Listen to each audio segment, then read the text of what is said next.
what's our word for the year? And the word I'm choosing for the year this year, Hassan, is fearless. And this came from a community gathering, a spiritual community gathering earlier in the year, earlier this year, this month, sort of starting the new year and thinking about the stagnation, the stuckness that we feel, the fact that the community is afraid of speaking up, afraid of probably saying what they need to say, and that we want to acknowledge that fear, but we want to move through that stagnation, that fear. Acknowledge that it's there, but that we need to face it and still speak our truth, which to me speaks to Martin Luther King Jr.'s message about he had to have been afraid of saying some of the things that he was saying that were truth, but people were offended by that truth. So that our word for this year is that we are fearless, that we are afraid yet fearless, that fearless is not the absence of fear, but that we're brave enough to still do what we need to do. So that is going to be our word for the year. How does that land on you? I think it's something that fits 2015. Especially the day before Luther King's birthday. I think it fits. I think what happened in 2014. I think it's time we become fearless and start expressing and showing what we need to do, how we need to speak, things like that. So I think it's a great word and it's a great action word. And even an adjective. So it has different descriptive to it. So I definitely think it fits. Yeah, because people think, oh, that means you're not afraid. It's like, no, you are going to fear less. Right. So in thinking of that, the Black Lives Matter, is it, people are trying to change it and minimize it and take away from it. But the bottom line is, until Black men and the Black community deal with, like one of the postings that I had today around the racial injustice, then we cannot be afraid to speak our truth.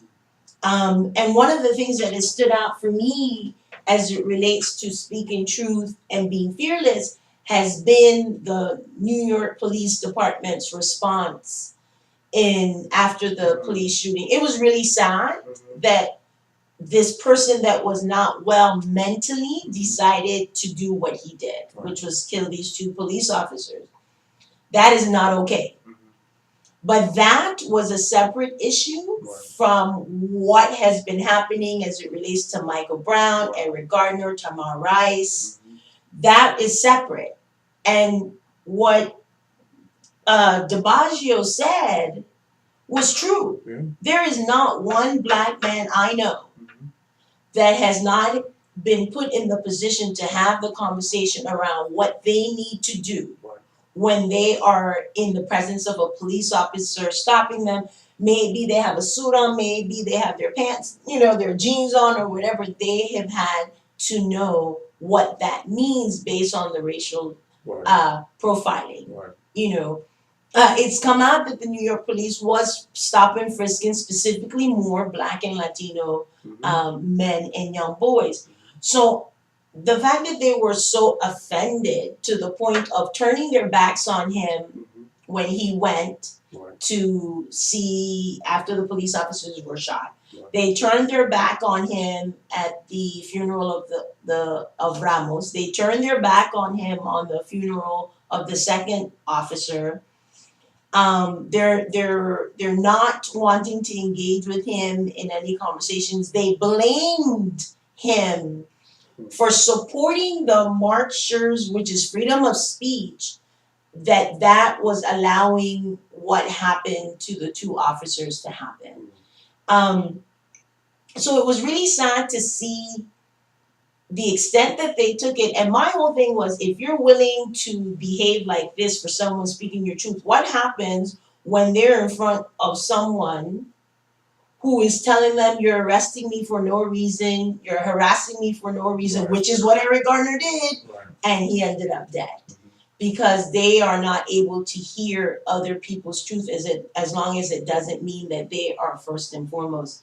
So I think that is, one of the conversations that we need as it relates to MLK's message is, are we able to sit and listen to the truth? Are we able to acknowledge that there's racial injustice? Are we able to acknowledge that there's lack of acceptance and tolerance? One of the things that I wrote today on my personal page was that acceptance and tolerance can be achieved and will be achieved when we are all seen in our human divine light as it matters. And we are not seen as humans. Mhm. The terms that are used to describe African American men, black men, are animalistic terms. It came out this week that in Florida they use mugshots of blacks and Latinos as a training. So how do you then expect for us to believe that you are not racially profiling us and not thinking of us as worthy of living? The other thing that has stood out for me, and then we'll go to another break, and hopefully folks are listening in, is Nigeria. So another piece, just like the police officer sad, but that was separate from what needs to happen and the changes that need to happen and the injustice that needs to be addressed as it relates to Black Lives Matter. Paris happens, which is one thing, but Nigeria happens. 2,000 plus people massacred, killed by Boko Haram. Around the same time both things happen, and Nigeria gets minimal coverage. So here it is, even in Europe, even in Africa, we are having to use the hashtag Black Lives Matter because as horrific as Paris was, it totally got more press than Nigeria did. It took for more Black-centered spaces, and then later on from some folks complaining that for them to report on Nigeria.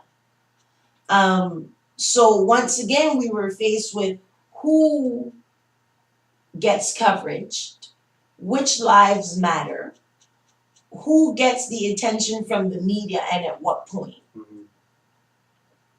Because, with the New York police officers, the wives have gotten donations to help their kids with college. Eric Garner has college-bound kids. There was not that. There was no money raised. It's like, how do you see these very specific disparities and not think that there's a minimizing of Black lives? Yeah, and you saying that even made me think, because maybe I shouldn't say this, but I don't even think it's because of the two officers that got shot, because those two officers were minorities. I think they were Spanish and Asian. But I believe that there's a propaganda that they're using that to do what specifically they're doing, actually to the mayor, to the city, and things like that. This is just, I think they're just using that for that. But I think in reality, if that didn't happen, or even if that happened, those two individuals who lost their lives, a minority, they wouldn't have cared if it was a different circumstances. But again, that's a different, conversation, and having that.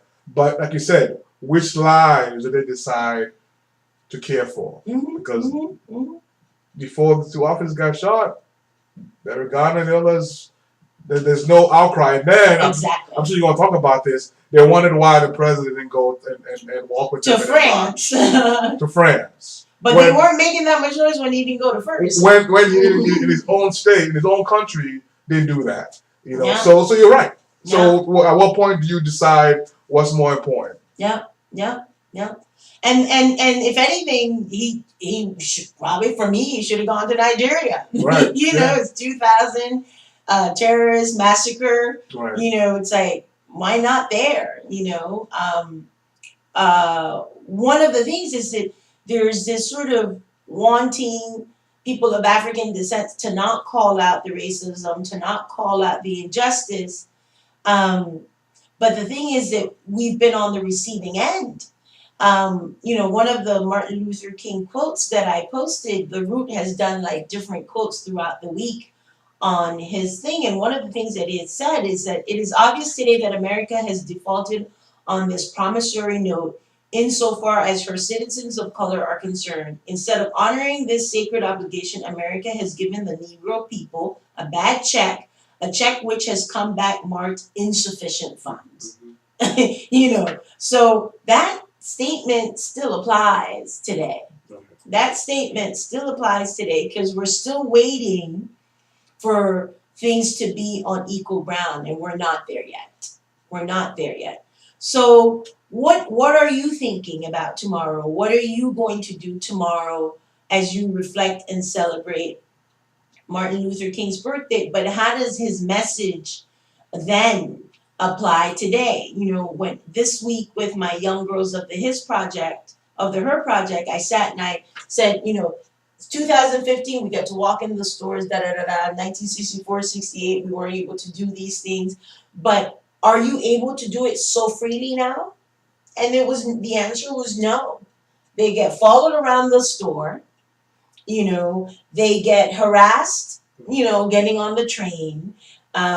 They get looked at very badly when they're sitting on trains and buses. One of the girls asked, that she was sitting on a train and a white woman came and sat next to her, and then all of a sudden got up.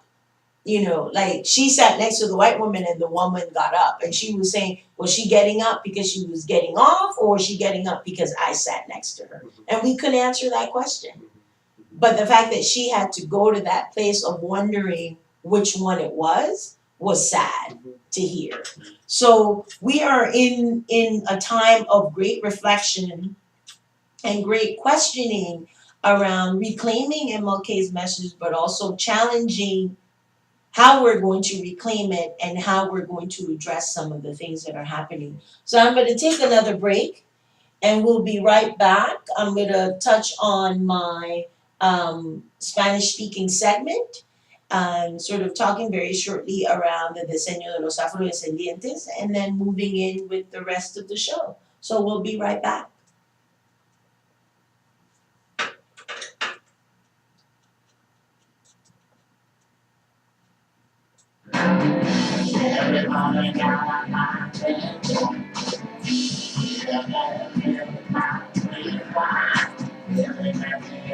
Talk about